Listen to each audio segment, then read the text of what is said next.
Okay, I can't be the only one who remembers the show The Hollow, a show that premiered on Netflix back in 2018, where Netflix started getting into creating and publishing other animated shows like Last Kids on Earth and The Troll Hunters. This show stood out to me the most because of its unique art style and how it didn't seem like at first sight this show would be for kids in general because of its overall darker tone. And boy oh boy, was I kind of right, because it still had childish moments, but the plot and concept was a lot darker than I intended for it to be. For a show that came out on Netflix where their adaptations weren't really the best, it was a dime a dozen. It sucked that The Hollow doesn't get talked about enough because during its premiere there was a lot of hype around it, but unfortunately it didn't remain. That is what brings me to this main topic of the video and how The Hollow is a severely underrated show that needs to be talked about more in media today. Just from the graphics alone, I was hooked, but as I got into the series itself, I knew that I made the right choice in picking the show up because the plot and overall concept of the show really resonated with me, that not too many shows from Netflix could even do. With it having 2 seasons with each having 20 episodes, it meant that it was doing well for itself. For the writers to push it for another season, so I was surprised on why it got cancelled. And I want to highlight some issues fans had with the show, which could have played a role in its unfortunate end. So The Hollow aired its first season back in June of 2018. The show starts off with a group of teenagers who awaken in this room where they lose sight of who they are, only having a piece of paper with their name on it to further, help them identify themselves a little bit more. But of course that isn't enough, and so we are already into the episode wondering how they'll be able to solve this mystery because of the limited resources they are left with. And so now that I look back at it, I realized how crazy this whole situation actually was, because as teenagers they're already so self-conscious about themselves. So imagine waking up the next day with no recollection of who you are. That could be traumatizing to a bunch of people, but because they are still trying to find their way in the world, so without that one thing that they are sure of, it'll almost be impossible to continue on navigating through the world. Made clear that through our central three main characters, being our first character, Adam, who amongst the three already is supposed to be the cool guy amongst them because of his overall look and demeanor, but from the events prior in his own life, it makes it clear that Adam is quite the opposite, subverting our expectations because he actually gets picked on a lot by a bunch of kids, saying things like dumb Adam in order to mock him, which is crazy. But overall, he's able to move past it and become a leader for his team in order to pull them out of situations they find themselves in. And it shows like within their character writing with the show, they're able to make characters that you may see in one way in a completely different way by adding many aspects and layers to their character to not make them, one dimensional. We have Kai, who is your overall quirky and nerdy fellow who isn't above getting into it with Adam, believing that he has the answer to most of their problems, but can't really execute them because of his lack of leadership. But he can step up at times when it counts, and he's a very funny character that unintentionally exudes comedy in everything he does. Then we have Mira, who is your chill friend that won't play sides, who just acts as the mediator between the two, not really caring about who could be right or wrong. And she usually finds herself having to be the backbone for her group when things go left, making her a very important asset to the group. Throughout the show, the dynamics between each character really makes the show, worth watching.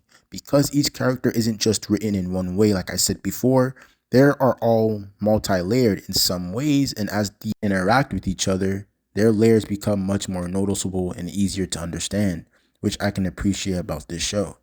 Did I forget to mention that each character awakens abilities and powers that represents the character in some way? For example, Adam awakens to super strength and super speed, something Adam has been accustomed to being an athlete. Then Mira having the ability to communicate with animals and being able to swim, which makes a lot of sense because it has been shown that she is in tune with nature. Then we have Kai, who is able to control fire, which is very random to me because you wouldn't expect someone like Kai to have an ability that deals with actual destruction, But throughout the series, Kai is able to very well, and it becomes an integral part of his character. So with every passing obstacle they find themselves in, they are subjected to their own powers and abilities. But of course, the writers provide them with an almost get out of free card, because there is this character they call upon who is called Weirdy, who is a very weird man, hence his name, who magically appears at times that help them when they find themselves in a bubble. The price. And while watching this show, I always expected him, and if he could be the potential villain behind all of this, because he's always had an unsettling and not so pleasant aura to him you couldn't shake. So it appear I would always have my guards up, hoping that one day his true motives would be shown, leaving the kids wondering why they even asked for help in the first place due to his, continuous request. It continues on the mystery regarding his character. The series went on, it felt like the characters were in a game of some sort where they had to win in order to survive, being put in different scenarios where survival was something each character had to fight towards instead of it just being already determined with every unforeseeable event.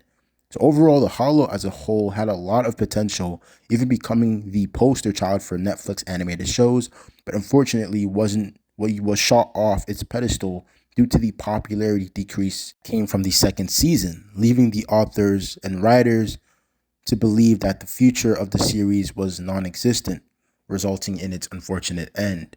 And it really sucks because I really loved The Hollow, back on it. I really loved The Hollow.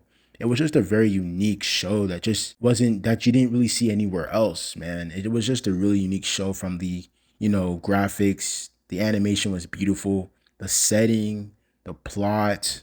Like every episode, you would just be left like on the edge of your seat because you just wouldn't know what would happen next due to its unpredictability, and so with every passing episode I just grew to appreciate and love the show more and more. And I just hate that nowadays people don't really talk about it. And it sucks because one season, it really does suck that one season of a show kind of broke the series because season two didn't really do as good as season one did. And that's why, the writers canceled the show from coming because it was actually it was actually supposed to like air, season three, but because of the poor result they got from season two, they decided to kind of pull back on the idea, which really sucks. You know what I'm saying? And I just felt like The Hollow as a series, it felt like a Cartoon Network show to me. Even though it was Netflix original, it felt like a Cartoon Network show, or at least a Toonami show for like uh, older kids, because it just didn't feel like a show for kids due to its darker tone, like I said before, and due to its, overall premise. And man, I that brings us to the end of the video. I hope you guys enjoyed the video. I encouraged you guys to kind of check it out, and like just check it out and give it a chance. And yeah, man, please guys comment down in the comment section below if you enjoyed the video. Please comment down below if you guys enjoyed The Hollow. Did you ever watch The Hollow? Did you not like The Hollow? I want to hear you guys' opinions down in the comment section down below. And yeah, man, I'll see you guys in the next one. Peace.